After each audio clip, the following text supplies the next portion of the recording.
And then sa ano naman, kasi since love team kayo, so parang nakita ko yun sa mga Instagram nyo na parang you're always together. So even before by You're My Home, you're really close na. Actually, kami po kasi ni Paul, ang tagal po namin bago kami nagkasama ulit eh. So medyo nagkaroon kami ng time na hindi kami, actually bago hindi kami nag-uusap na eh. Kasi ang tagal nung last naming road, 10 years 10 old. years? Mga ganun pa rin kami. So sobrang layo nung na nagka-work ulit kami. Kasi usually pag guestings din, hindi ko nakakasama si Paul. So ngayon, actually, sa You're My Home, nagkaroon kami ng parang group. Nagkaroon kami ng parang group po na yung kasama namin sa mga nabotas. Yung actually friends ni Paul, barkada po namin. Na ako lang yung babae actually. Ayun po, naging close kami sa set. Di namin alam kung paano. Tapos ayun po, lagi kaming lumalabas. Nagsusubik kami, tatambay kami sa cafe ni Paul, yung Travel Bean po ay sobrang sarap po ng pagkain.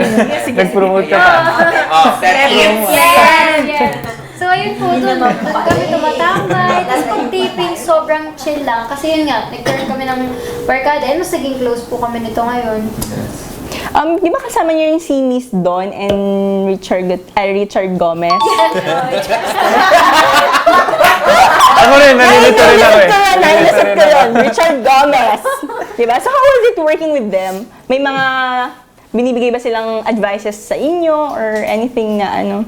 Ako kasi si Tita Don, naka-work ko na siya nung mula sa puso dati. Ay. Ako yung kapatid ni Kuya JMD Guzman doon. Ako si Warren, yung dati si Patrick Garcia.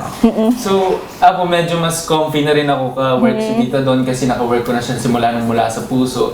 And sobrang bait naman niya. So, nung bago pa lang kami mag-taping ng You're My Home, medyo kinakabahan ako kay Tito Gomes. Siyempre, di ba? Kasi hindi ko pa masyadong nakaka-work in. Si Tita Don, syempre matagal na rin, baka hindi niya na ako maalala. Pero nung nakita niya ako sa first taping day namin, nagulat siya, laki ko na daw, ganyan. So, natutuwa ako. Pero syempre, napipressure din ako, naka-work sila. Pero kapag inisip ko kasi yun, hindi ko magagawa yung trabaho ko as a character ko. So, hindi ko naman iniisip, and mabait naman sila katrabaho. Masarap katrabaho sila, Tito Gomes.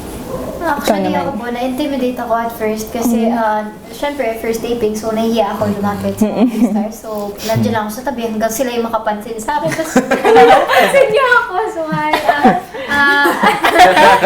I felt intimidated po talaga at first kasi never ko po naka-work si Miss Dawn and si Kuya Gom. So, I don't know what they're like, diba? If baka mamaya mapansin yung acting ko or baka mamaya may ugali ako na hindi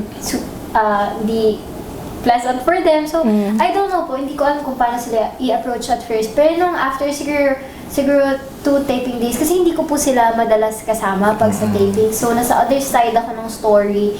So, ayun, nung medyo napunta na kami sa part ng story na dinadalo ko si Paul sa bago niyang bahay, dun sa nung nakuha na siya ng totoo niyang family.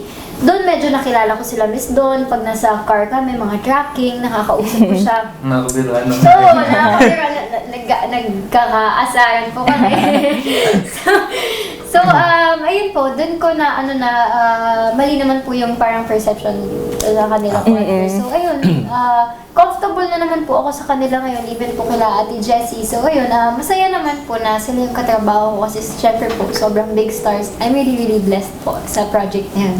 Ang gagawin lang natin, kailangan lang natin siya ma-flip gamit yung finger natin, ganito. O, kunyari na itayo siya, gano'n.